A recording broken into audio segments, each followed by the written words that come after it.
Okay, this is, Mike's Carl. on. Sorry. I'd like to call the Port Authority Board meeting on Tuesday, June 30th, 2015 to order. I'm going to stand in for Chairman Massad, who's not going to attend today. So I'd like to begin with having the stand and reciting the Pledge of Allegiance, please. I pledge allegiance to the flag of the United States of America and to the republic for which it stands, one nation, under God, indivisible, with liberty and justice for all. Okay, I'd like to do the roll call, please. Please let the record show that Chairman Dale Massad is absent this evening. Member Carl Roth, Present. Member Jennifer Jordan, here, and Board Liaison Terrence Rowe. Here. Okay, would like to approve the minutes from the May 19th meeting. Have a motion to approve? Motion to approve? Or any discussion? No, I wasn't here, but I read it all. Okay. So you're good with what's there? Yeah, All right, I'll second that. All in favor? aye. Aye. Okay, moving on, one of the tasks that we had received at the, well, before we go any further, I'd like to ask if there's any comments from anybody in the public that's here who'd like to say anything on anything across the board. As we go through specific topics, you can certainly feel free to interject at that time, and I'll try to recall as we move along. But if there's any comments in the beginning, I'd like to open the floor up. No? Okay. With that, we'll move on. So the first thing that we had from the last meeting was the Waterfront Park Pier. And we had received the engineering study, and one of the requests from City Council was to review this and make any recommendations on it. We did make a motion at the last meeting that's reflected in the minutes to do that, but we haven't really reviewed the document itself. So wanted to open it up for any discussion about the engineering document, and in particular, get, Jen, your input on this and things that you saw with the report. Nothing other than, the city people have spoken. They certainly want to have a pier or some sort of a place to fish off of at Waterfront Park, and it's been on many agenda items. It's been on several places in for budgets and grants, and I don't see why there's no reason why we can't do it. As far as the city can make it public knowledge. We have this much money, it will get us this far with what we have proposed and planned, and the rest needs to come from somewhere, and the city will, your residents will pull together and help you figure that out. Okay, I took a look at the report. One of the things that jumped out on me, for me, was there was an estimate provided for a completely new pier of about $180,000 to $230,000 in the report, and the architects and engineers report stated that was an inclusive number. So that included engineering and design work, permitting work in order to accomplish that. The May 8th cover letter from the city manager had stated that those were additive. So I just wanted to clarify that in our discussion, that the 180 to 230 number supposedly included those. Now certainly that's a 2-year-old data point on that, but that seemed to be significant from my perspective.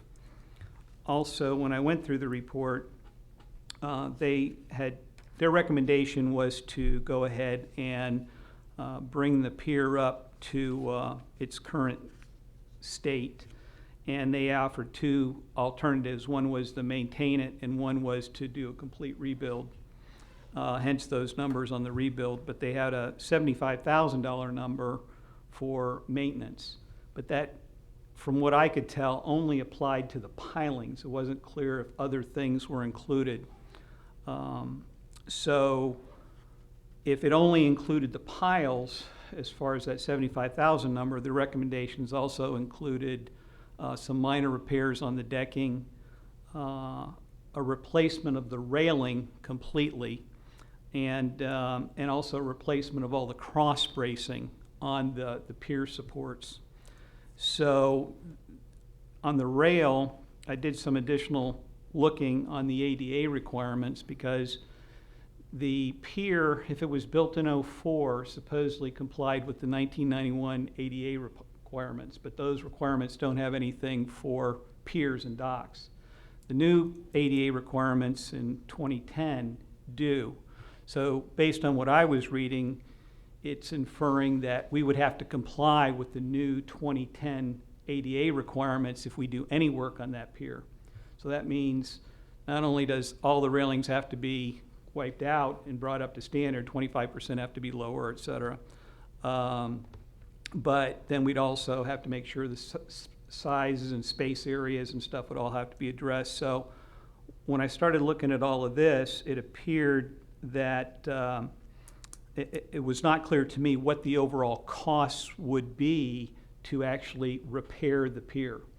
So what I looked at, something else from a number standpoint, was to say, well, if I took the total cost of the pier for new and said I had a 25-year life, they were saying 20 to 30 years life out of it, that looked like an annual cost of about $8,200 a year for a new pier.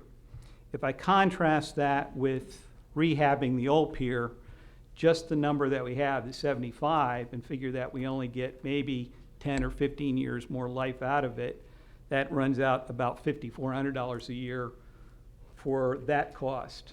And that doesn't probably include everything.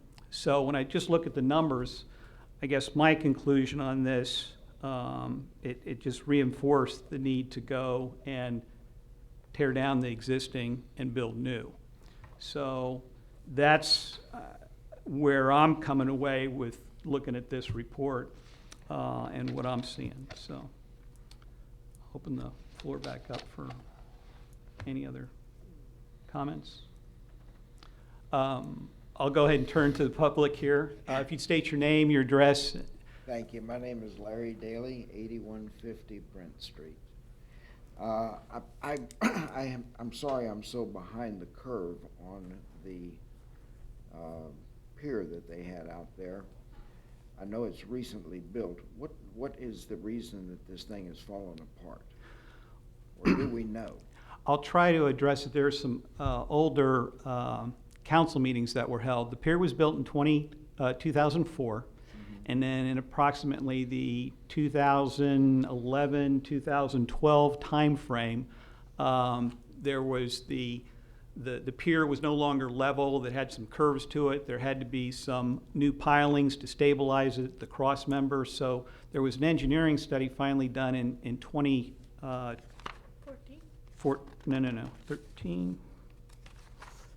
In April of 2013, and about a year or so, or maybe 9 months before that, the pier was closed in order to conduct this study, and that's the study that we received to do a review of, and basically to reopen it back to and make it safe for the public.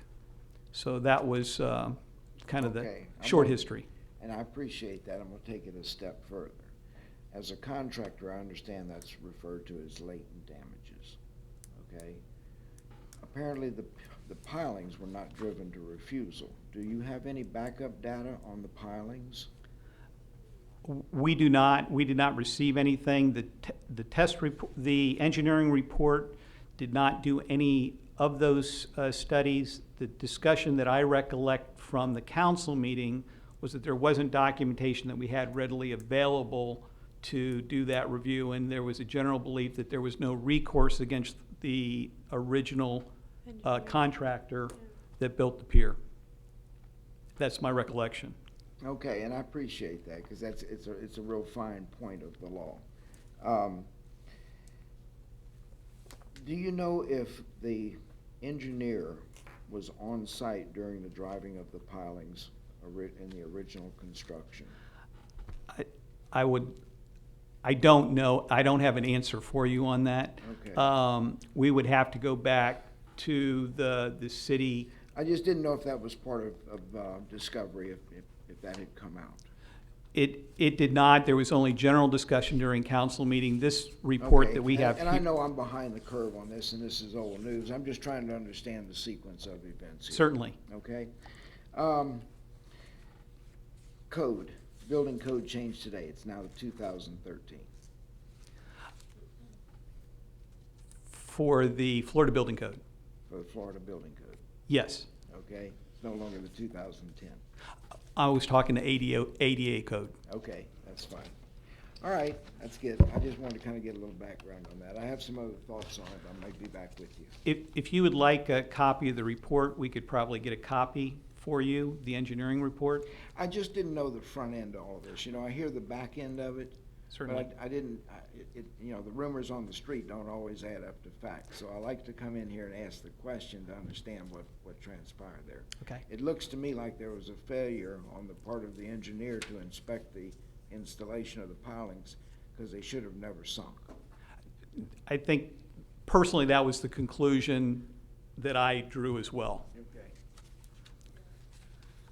Okay, so from that, as far as the peer assessment, my general take was that it did not look to be salvageable, or it could turn into a money pit for the city to get into it, because we didn't know what other things that we'd potentially find. So it did not make sense to me to try to repair the pier.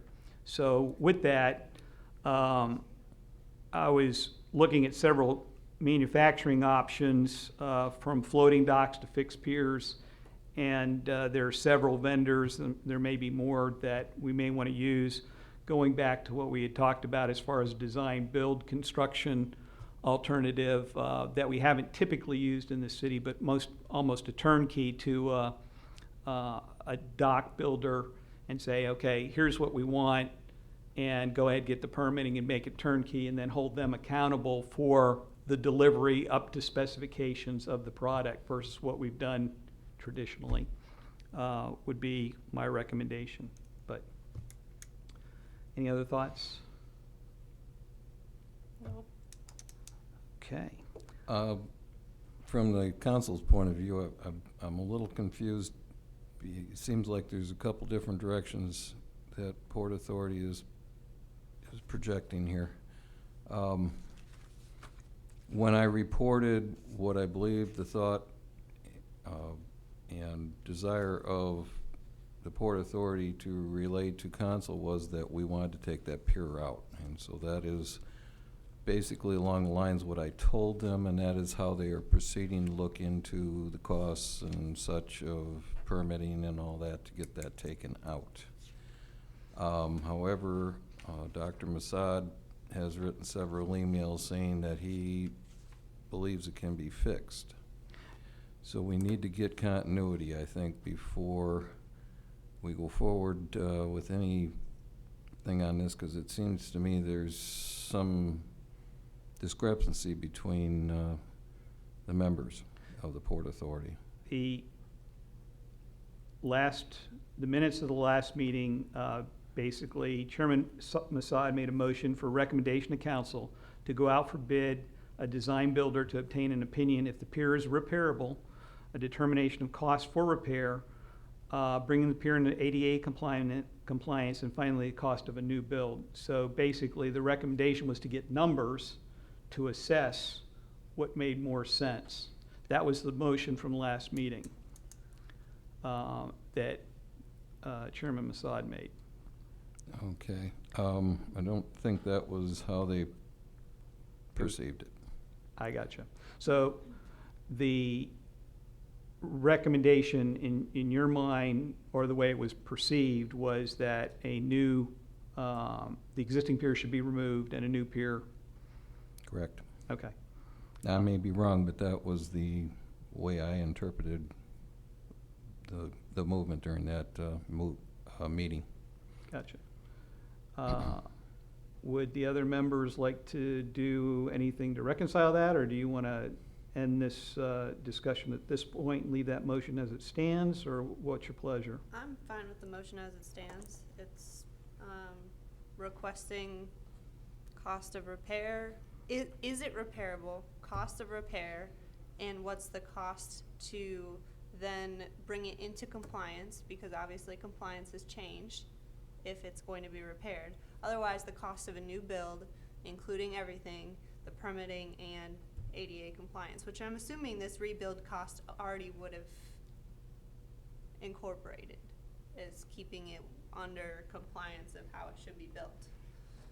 So, yeah, no, I'm fine with the motion as it stands, and Just a question for myself. If that pier does come down, we need to permit the removal? That's probably above my pay grade as far as what has to be done. My experience with most of the state stuff is if you change something, i.e. on like the waterway signs, if you change something, you need to contact them or advise them of those changes. So I would imagine there'd be some notice, but I'm not sure if it's a permit per se. right. Yeah, I don't know that it would be a permit. I mean, we could look into that, but Yeah, I think we'd have to just have whoever's gonna take it out would probably have to make a statement as far as what is expected for impact. And as long as there's no significant impact, I would think there has to be a permit for that. any other comments from the dais? Anything else from the audience? Okay. Oh, go ahead. Kristen Tonkin, Sunset Landing Marina, 5115 Sunset Boulevard. It's basically, my peers have discussed talking about this waterfront park fishing pier. My friends and I and my associates believe that it's possible that you can take the pier down, but to replace it with a floating dock. I have been in touch with Misty Payton from Southwest Florida DEP FCT, and in regard to the land use of the property, as you know, was given to the city as a gift from Lands for Public Trust. So essentially, there will have to be some kind of dock so that the citizens can touch the water. It has to be for public coastal access. So there has to be something there in replace of that. So This one, in addition to the kayak dock that's already there? yes, actually. Okay. And there's a lot of configurations that we've discussed. It doesn't have to be the exact configuration that it is at the moment, because perhaps when phase 1 of the dredge goes through, and the dredge will be in front of the waterfront park going to the commercial channel past channel 18, you could do like a T-shaped or an L-shaped pier. So, you know, something else, but definitely have to have something there. Thank you. Thank you. Okay, moving on to the next topic is dredging. Yes, sir. Go ahead, Mr. Daly. I'd like to echo what Kristen is saying, because it's very important. If you have a boat, you can't use that pier. Right. You know, it jams your boat underneath there and it just tears it up. So a floating dock makes all the sense in the world. So I agree with what she's come up with. It makes a lot more sense for everybody. Okay. Floating dock, sense, my bias too. I think we can get it a lot less expensive than a stick-built structure. And then the kids can Right. fish, you know, all year round. Yeah, much better situation. Yeah, one of the things, there's a couple of companies that I had come across, Florida-based, that manufactured aluminum. You have PVC, but they're talking, 30-plus years for life cycle of the facilities, and some of the costs I saw were pretty amazing. So, okay, thank you. Moving on to dredging. Chairman Massad wanted this on. I'm not sure all the things that he wanted to talk about regarding dredging. The only thing that I had on on my list was, and I'll turn to Tammy on this one, we were looking for copies of the letters to DEP and Army Corps as far as the extension, the permit extension and the date request. Do we happen to have copies of those? Okay. No, that- sir, I don't. I'd have to confer with the assistant city manager about that. Okay. I'm sorry, you said letters regarding the permit extension, and what was the other one? There were two permit extensions, one for DEP and one for Army Corps. DEP. And they expire October 1 of 2015, so we wanted to make sure that they were extended beyond that date, so we wanted to have that as part of our record. Okay. So what else beyond that, I'm not sure what Chairman Massad may want to discuss. I know we had talked about 1 and 18 as far as the two channels that were part of the initial funding. That was the one adjacent to Gill Dogs, and then the one that goes into Miller's Bayou. Those were 1 and 18. So other than that, I'm not sure. The other things that we talked about was making sure that those were any changes that happened to be made prior to the funding being let from the Restore Act, we would assess it at a meeting, but those are the things that I recall. Jen, is there anything else that you can think of on dredging that you'd like to discuss? No, it looked like you guys had brought up some issues with water quality at the last meeting, and so I was thinking maybe that was where he was going with this being on the agenda again, but Why don't we just table this? If he wants some additional stuff, we can put on the next agenda. Councilman Rowe, anything from your perspective on dredging that you'd like to? Not at this time. Okay. Moving on, the other thing was the slow speed minimum wake zone extension. We had briefly talked about that at the last meeting. City manager had mentioned that they were looking to extend it to 10 based on the Coast Guard letters. I brought a copy of the letter this time, and basically the Coast Guard is not necessitating the city using 10 as an extension of the slow speed zone. Essentially, their letter says there's no objection to utilizing the marker, but it doesn't say that they have to use it. The city has to use it. And also, it clarifies that the letter of no objection does not authorize any invasion of private rights, grant any exclusive privileges, nor does it obviate the necessity of complying with any other federal, state, or local laws or regulations. So our state DEP permit did not include 10, so that kind of nulls the Coast Guard letter associated with that, at least in my view.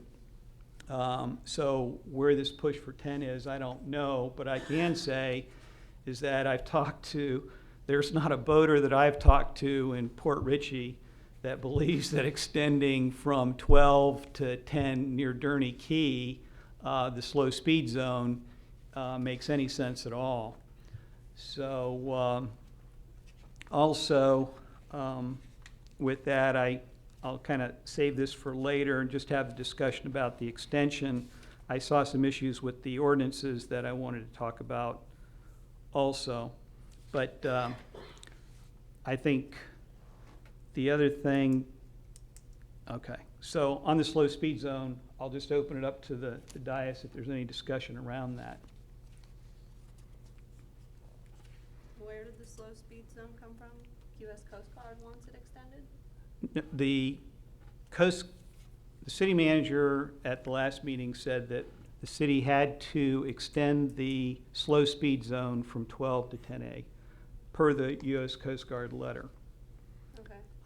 The discussion revolved around at the last meeting that the letter, Coast Guard letter, does not require the city to extend the slow speed zone. The other part of the discussion was that, in my view, we needed to have a public hearing before we could extend it if we chose to. And that's what caused me to look into the ordinances. So from my perspective, near as what I can see, there's no public support for an extension. It doesn't look like there's a requirement in the Coast Guard letter for an extension. So inherently, my recommendation is that we don't do an extension of the slow speed zone. Yeah, I mean, if there's no statement that requires us to change it, I would suggest not changing it. That's my opinion. I don't think you'll get any argument on that. Yeah, I don't know how we came to the point where we thought we had to do this and comply, but if we don't, it'd be great. I would ask that you bring that forward to council so that there's discussion on that, so they know exactly where you're at and how you interpret the letter. Okay. The other thing that I saw that I know has to come to council is that council apparently has a couple things. A, the city has no jurisdiction to extend it because our jurisdictional boundaries don't extend that far per state and county territorial limits, if you will. I had discussions with the county about that and clarified that that's all state land, so we have no jurisdiction there. Secondly, the city ordinances that we have do not authorize us to establish a slow speed zone and gives the city council no authority to do such.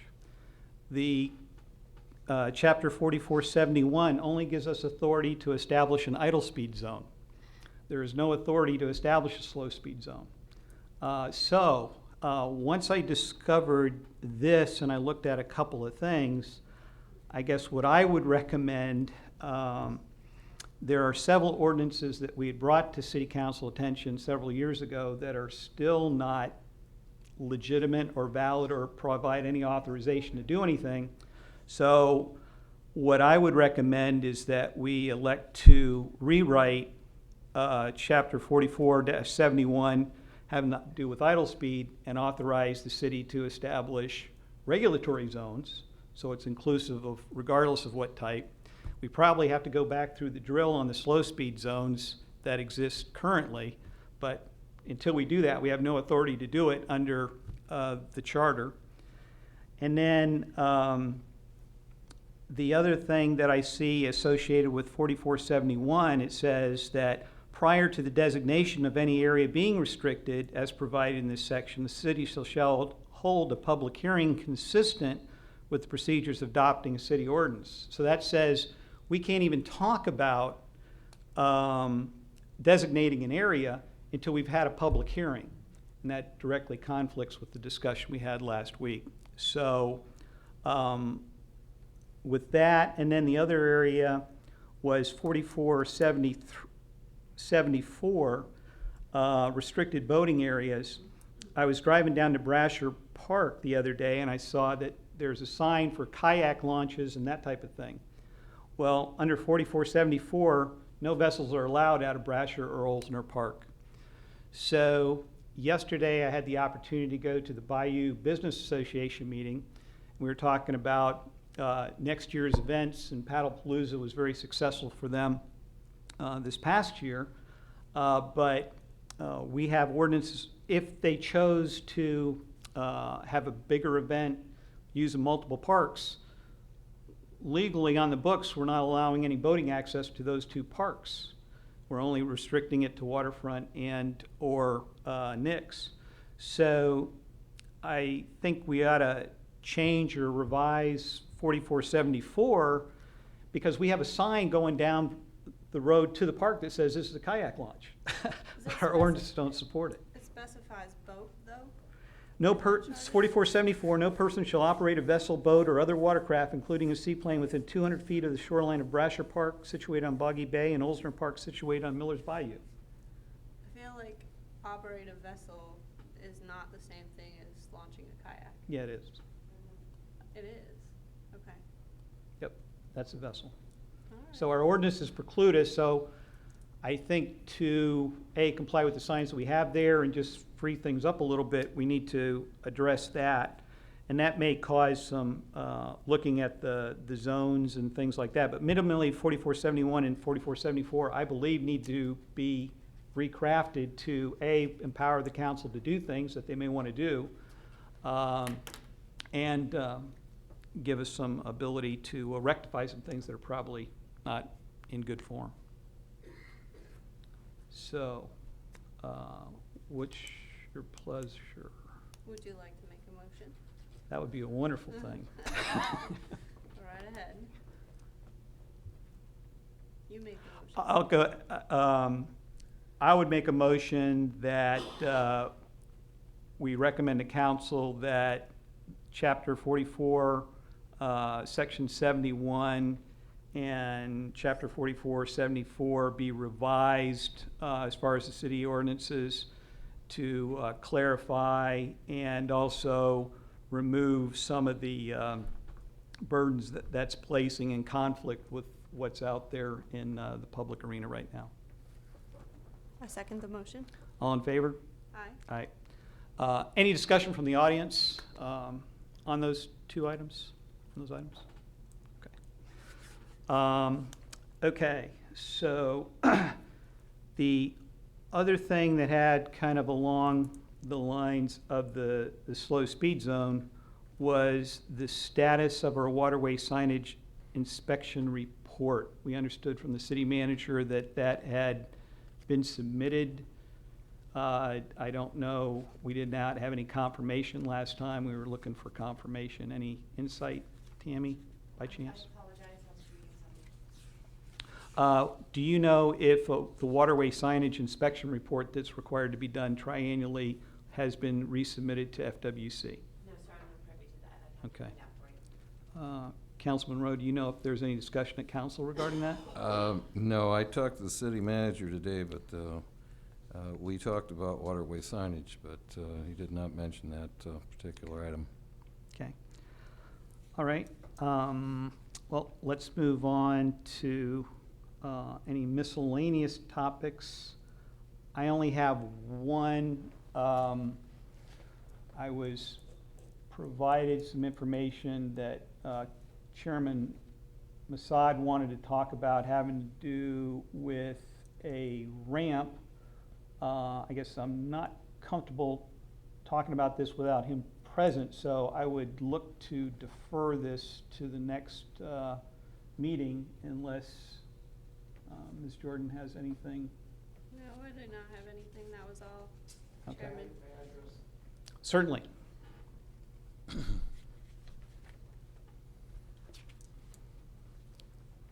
Larry Daly, Brent Drive. This ramp is going to get sticky, okay? We need to get some information and have it available for our next meeting. We should have the building official here, and I would think the city manager would want to be here. So I'd like to request that they attend the next meeting for this discussion. If I may, are there some issues? Because I'm not very. I'd like to see the records, I'd like to see the trail, I'd like to see all the records, I'd like to see the permit package for that. I'd like all that to be presented at the next meeting. And if we can get a copy of it before to study it, that would be even better. Have you requested any public? No, I have not. Records access? Okay. Can you enlighten me on what the issues are, or a thumbnail? 'Cause- Well, I don't know all of the issues. Okay. And what I'm hearing is on the street, so I don't have a lot of firsthand information. That's why I'd like to get my hands on it. My understanding is that that property is owned by a large number of people that operate in that area. I'm not certain that the forms were filled out correctly to apply for the permit. I'm not sure that all the paperwork was done. I understand that the permit application showed a value far lower than what the cost of that ramp should have been. Consequently, that triggered the fact that they did not submit a notice of commencement on that property, which is required to be signed by the owner and notarized. The contractor applied for the permit, from what I understand, below the threshold requiring a notice of commencement. Hmm. I'd like to know who authorized that. The building official should know what it costs to build something, and if he sees an arbitrarily low price to avoid a state law, he's not allowed to do that. Hmm. So I'm concerned about that. I don't know if he authorized it. I don't know if he overlooked it. I don't know if someone above him authorized it. But I'd like to start looking at documents so that I can try and come to that conclusion. Okay, Okay? thank you. All right. Okay. Yes. Kristen Tonkin, I can provide some of that information to you all. Okay.